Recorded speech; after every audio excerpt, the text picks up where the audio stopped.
It was another ordinary Monday morning at LexCorp, a modern office building filled with glass partitions, sleek desks, and the constant hum of computers and printers. The employees were settling into their routine, sipping their coffee, scrolling through emails, and making small talk about weekend plans. But among the polished floors and designer furniture, one presence went almost unnoticed, or rather, unnoticed in the sense that she was the subject of quiet ridicule: Marta, the cleaning lady. Marta was in her 50s, with soft gray streaks running through her dark hair and hands calloused from years of work. Her clothes were simple, faded, and far from the latest fashion trends. A worn-out cardigan clung to her thin frame, and her shoes squeaked slightly with every step across the tile floor. She moved methodically, carrying a bucket in one hand and a mop in the other, humming a low, steady tune that seemed almost out of place in the sterile office environment. Despite her quiet demeanor, Marta had a way of observing things others didn't. She noticed when someone was sad, when a file went missing, or when a team was struggling with a presentation. Yet, her quiet intelligence made her an easy target for the office gossip. Whispers followed her wherever she went. "Why does she always hum like that?" Someone would snicker. "Does she even know how to use that vacuum properly?" Another would joke. This morning was no different. As Marta mopped the floor near the reception, a group of junior employees gathered by the coffee machine. Their laughter echoed across the office. "Look at her shoes," one said, pointing discreetly. "I think those were trendy in the 80s. And that cardigan," another chimed in, barely containing a snicker. "It's practically falling apart." The laughter grew, spreading like wildfire. A few brave souls even staged exaggerated miming of her cleaning motions, giggling behind their hands. Marta heard the laughter, felt it like a cold wind, but didn't flinch. She continued her work with steady determination, refusing to let their mockery break her concentration. Meanwhile, the office manager, a well-meaning but often distracted man named Carl, glanced over the scene and sighed. He knew Marta was treated unfairly, but he had grown accustomed to the office culture. He shook his head and returned to his paperwork, silently hoping the day would pass without incident. Then, the unexpected happened. The distant hum of traffic outside was joined by a new sound, the low growl of a luxury car engine pulling up to the building. Heads turned, whispers faded, and the office fell into a subtle hush. Through the glass doors, the employees saw Mr. Donovan, the company's notoriously strict boss, stepping out of his black sedan. Today wasn't just a casual visit. He was here for a surprise inspection, an event that could make or break the reputations of those in the office. Panic swept through the cubicles. Employees straightened chairs, adjusted ties, and nervously fanned out papers as if the mere act could hide their morning laxity. Everyone except Marta. She continued mopping, her back straight, her movements precise. She didn't panic, didn't rush, didn't try to appear differently than she was. She simply kept working, as she always did, focused and composed. As Mr. Donovan entered the building, his sharp eyes scanned the office floor. He was known for noticing even the smallest details, anything out of place, any hint of sloppiness. The employees froze, realizing that all their laughter, all their judgment, might now be noticed in an instant. Marta's calmness caught his attention immediately. He paused mid-step, observing the older woman mopping a particularly stubborn spot on the floor. The mop in her hands was moving with practiced skill, gliding across the tiles in a rhythm that spoke of years of experience. Her expression was serene, almost meditative, and there was a quiet dignity in the way she worked. The office, previously alive with chatter and laughter, now felt heavy with tension. All eyes turned to Marta, and suddenly, the mockery of the morning seemed shameful in comparison to the quiet strength she displayed. Some employees lowered their heads, others exchanged uneasy glances, realizing that the woman they had ridiculed might be the first person Mr. Donovan noticed. Mr. Donovan walked past Marta, his eyes narrowing slightly, not in criticism, but in appreciation. He nodded once, a small gesture that carried more weight than words.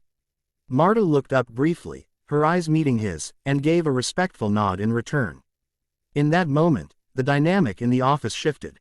The laughter, the whispers, the petty judgments, all of it vanished, replaced by a newfound respect for someone who had been quietly carrying her responsibilities with integrity and skill. The employees who had laughed earlier suddenly felt a pang of guilt. Their jokes and mockery seemed trivial, even foolish. No one dared speak. The room was filled with a heavy silence, broken only by the soft swish of Marta's mop as she continued her work, undisturbed by the presence of the boss or the judgment of her coworkers. By the time Mr. Donovan had finished his brief inspection, one thing was clear: Marta was no longer invisible. The office had learned, in an unspoken way, that appearances were deceiving, and that true competence and dignity could be found in the most unexpected places. And for Marta, another ordinary Monday had turned into a quiet victory, the kind that no one could take away, no matter how harshly they had once laughed. The office remained unusually quiet after Mr. Donovan left the main floor. The soft hum of computers seemed louder, the ticking of the clock sharper, and every employee felt a nervous edge they couldn't shake. The morning's laughter at Marta's expense had vanished like smoke, replaced by a strange, unsettled awareness. Nobody spoke for several minutes, until Carl, the office manager, cleared his throat and shuffled nervously behind his desk. "Marta," he said cautiously, "would you, take a short break? Maybe have some tea?" Marta paused, mop in hand, and looked at him. There was no resentment in her eyes, only calm patience. "Thank you, Carl," she said softly, "but I have a few more spots to finish before lunch." Carl swallowed. He had wanted to shield her, perhaps reward her for enduring the ridicule, but he realized now that she didn't need protection. She had something far stronger: respect that was quietly growing in the room. As Marta returned to her work, the office employees tried to resume their tasks, but the mood had shifted dramatically. The group by the coffee machine from that morning, the same ones who had mimicked her movements and laughed at her cardigan, sat frozen, glancing at each other with embarrassment. Maybe we overdid it," whispered one of them, his face flushed. "Overdid it," said another. Their voices trailed off as they all looked toward Marta, who moved effortlessly, completely unaware, or perhaps unconcerned, about their self-consciousness. It was then that Mr. Donovan returned, this time accompanied by his assistant carrying a stack of folders. The office straightened, chairs scraping, keyboards clicking nervously. Mr. Donovan's presence was imposing, not because of his size, he was of average build, but because of the air of authority that followed him. He paused at the center of the floor, his eyes scanning every desk, every employee, and finally settling on Marta. "Good morning, everyone," he said, in his deep, measured tone. "I want to address something immediately." He gestured toward Marta, who straightened instinctively, unsure of what he might say. "This is Marta," he continued. "She has been part of this company longer than many of you have worked here. I've observed her work, and I want to make something very clear. The efficiency, attention to detail, and professionalism she demonstrates daily are exemplary." A stunned silence fell over the room. The junior employee's jaws literally dropped. Marta's hands trembled slightly as she clutched the mop handle, a mix of surprise and quiet pride in her eyes. "Let me remind everyone," Mr. Donovan went on, his gaze sweeping the office, "that how we treat our colleagues, regardless of their role or attire, reflects on our character. Mockery, ridicule, or condescension are unacceptable in this workplace. Respect is earned by actions, not appearances. And Marta," he said, nodding at her, "you have earned mine, and now, I hope, the respect of everyone here." Some employees shifted uncomfortably. They had not expected such a direct confrontation. Those who had laughed at Marta earlier felt a sting of shame. The room had been filled with light-hearted teasing, but now it seemed childish and petty. One of the boldest, a young man named Alex, raised his hand slowly. "Mr. Donovan, I just want to apologize," he said, his voice shaky. "We didn't mean any harm, but I see now how wrong we were." Mr. Donovan's expression softened slightly. "Acknowledgement is the first step," he replied. "And let this serve as a lesson. Underestimating people based on their appearance or position is a costly mistake. Both personally and professionally." Marta finally set her mop aside and approached the center of the floor, her posture humble but confident. She spoke softly, her voice carrying a quiet authority that made everyone listen. "I've been here a long time," she said. "I've seen many people come and go, and I've learned that kindness and integrity matter more than fashion, titles, or recognition. I don't hold grudges, and I never will.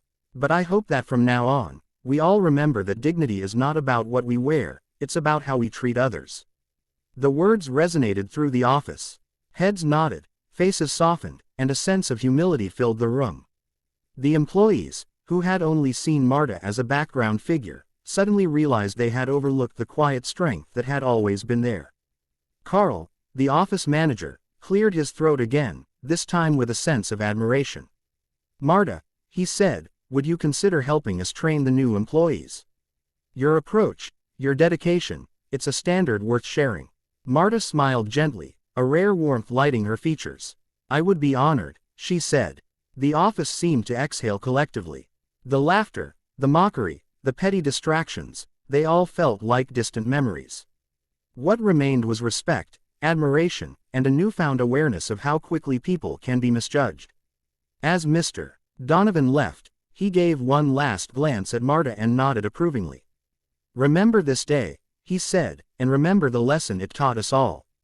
And with that, the office transformed.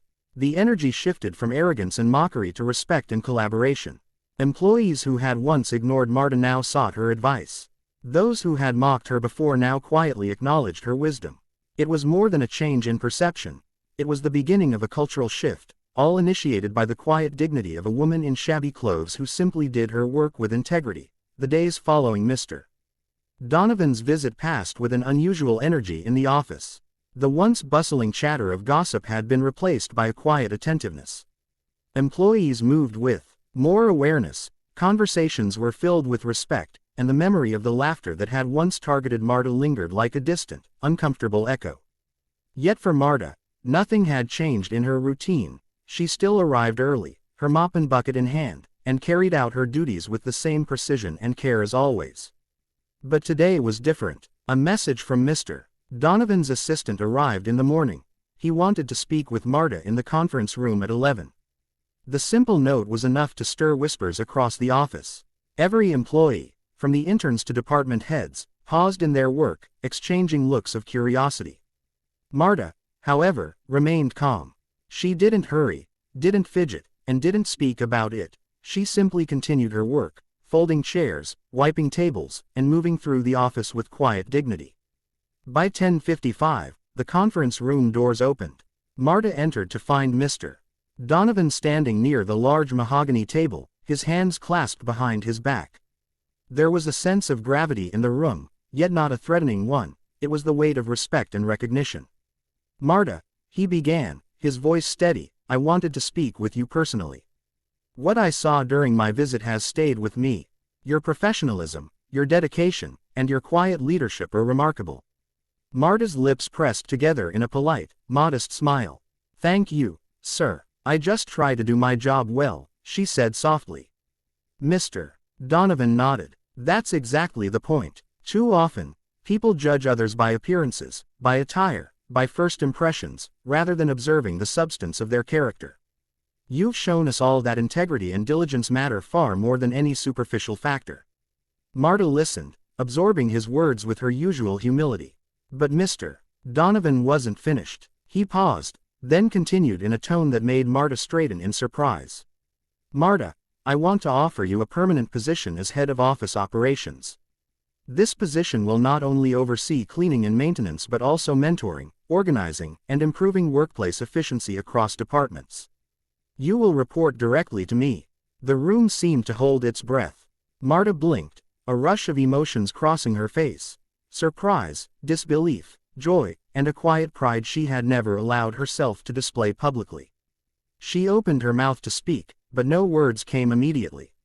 Finally, she whispered, I don't know what to say." "Say yes, Mr. Donovan replied gently. "Say yes to yourself, to your talent, and to the recognition you deserve."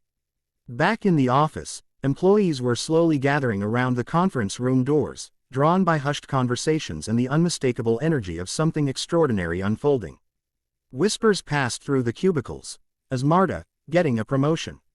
I think Mr. Donovan is speaking to her directly. Could it really be?" Marta finally nodded. "Yes, I will do it," she said. Her voice, though soft, carried a resonance that seemed to fill the room. From that moment, the office erupted, not in laughter, not in mockery, but in genuine applause and astonished murmurs. Those who had once sneered at her cardigan, her shoes, or her age, now looked at her with a mixture of admiration and humility. Alex, the young man who had apologized weeks earlier, approached her with an embarrassed but sincere smile. "Congratulations, Marta, you truly deserve this." Marta simply nodded, her eyes calm, yet there was a quiet light in them that no one could ignore.